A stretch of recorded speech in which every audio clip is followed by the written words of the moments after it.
Contrary to the rumors that you've heard, I was not born in a manger. I was actually born on Krypton and sent here to save the planet Earth. We cannot continue to rely only on our military in order to achieve the national security objectives that we've set. Everybody somewhere between the ages of 18 and 25 will serve 3 months of basic training. We've got to have a civilian national security force that's just as powerful, just as strong. Yes, we can. Obama's health care plan will include coverage of all essential medical services. Yes, we can. Obama is a cruel hoax. He works for Wall Street. He's an agent of finance capital. Where did you come up with the number $700 billion? Here's the Treasury spokeswoman's quote. It's not based on any particular data point. We just really wanted to come up with a really big number. To Democrats and Republicans who've opposed this plan, I say, step up to the plate. A few members were even told that there would be martial law in America if we voted no. Secretary Henry Paulson is no George Washington. I don't think anyone questions, Mr. Kashgari, that you're working hard.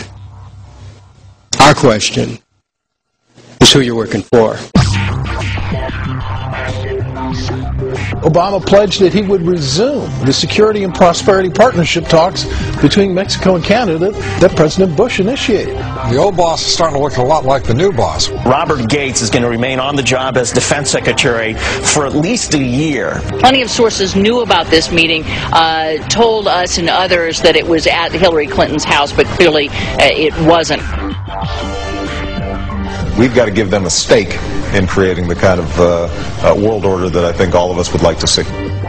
We see you causing a depression so you can blow out the economy and consolidate it and bankrupt it. We know that you are enemies of free humanity, and we are here standing against your tyranny.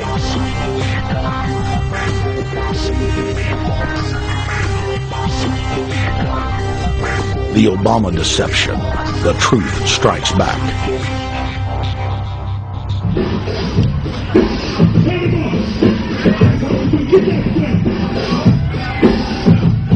Barack is like the manager of Burger King.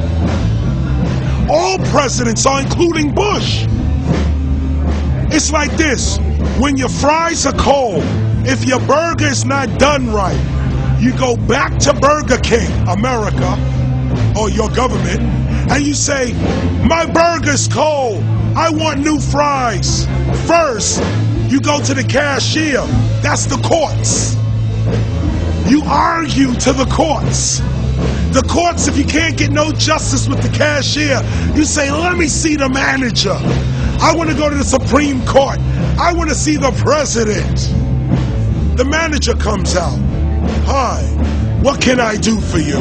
Now the manager can override the decisions of the cashier, but you never get to see the franchise owner of Burger King. If you really have a problem with your burger, you need to go see the franchise owner. We need to go to the top or to the bottom. We need to go to where the real architecture of government is, and it's not in a president. It's in a global scheme.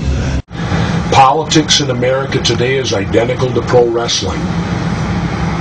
And what I mean by that is, in front of the cameras and the public, we all hate each other.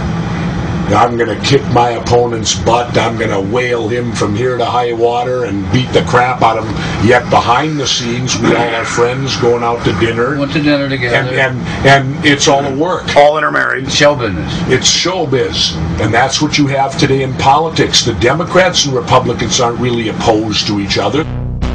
Left and right mean nothing. The only thing that counts is, are you working for Wall Street or are you trying to defend the people against the financiers?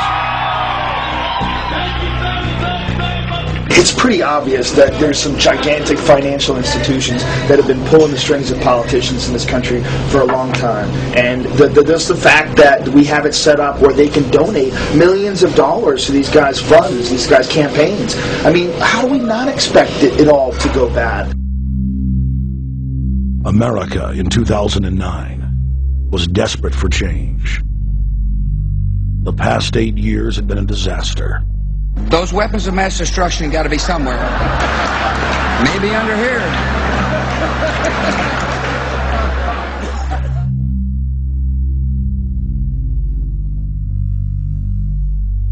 George W. Bush, who had claimed to be a conservative, had tripled the size of the federal government, shredded the Constitution, and destroyed the image of the United States worldwide. Nope, no weapons over there.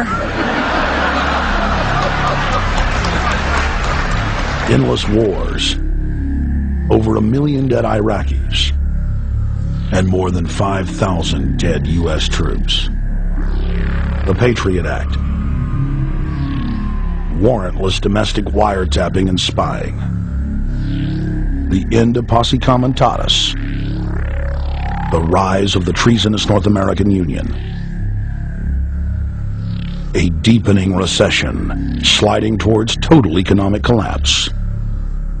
These factors and other abuses had the American people in a state of panic for their future and the very existence of the United States. The elite were in trouble. The people were beginning to see through their facade, past their front man, and to the ruling elite behind the throne. For the first time in U.S. history, both parties were universally hated. Congress had a 9% approval rating. The globalist agenda had stalled. And then, onto the scene came a man who promised change. Change we could all believe in. Barack H. Obama promised to end the war and bring our troops home fast. He pledged to uphold the Constitution and to stop the federal government from spying on the American people. Candidate Obama told American workers that he was going to get them out of NAFTA and GATT, and he's already breaking those promises. In this film, we will prove that Obama says one thing and does another, and that he works for the very same elite interests that Bush served, the very interest engineering the financial collapse and formation of a dictatorial world government. This film is not about left or right. It is nonpartisan. Our past documentary films are among some of the most damning indictments of George W. Bush and his administration that have ever been made. If humanity has any hope of effecting real change for the better, it will not come from the Madison Avenue false reality makers who have cast Barack Obama as the savior of the world. To alter our course from tyranny to liberty, to defeat the corrupt elite, we must get past the puppets and confront the real power structure of the planet. Now we can see a new world coming into view. A world in which there is the very real prospect of a new world order. Webster Griffin Tarpley is an accomplished geopolitical analyst and historian. Among his scholarly works are the unauthorized biographies of George Herbert Walker Bush and Barack Hussein Obama. Since Bush the Elder made his speech at the United Nations back in September of 1990 talking about the New World Order, I think I've become confused about what's actually going on in the world. The New World Order is a more palatable name for the Anglo-American world empire. It's the planetary domination of London, New York, Washington over the rest of the world. It's hard to get people to join that or think they have a part in it if you call it the Anglo-American world empire. If you call it the New World Order, then people in India or someplace like that or the European Union might think, well, there's something in that for us too. But that's not what it is. It's the Anglo-American New World Order. It's really the old world order. It's the British Empire morphing into the American Empire. The U.S.-British world empire is what you're going to get. Combines of powerful men have always battled with each other over the levers of power. Gerald Celente is recognized as one of the world's foremost trends forecasters and is the founder of the Trends Research Institute.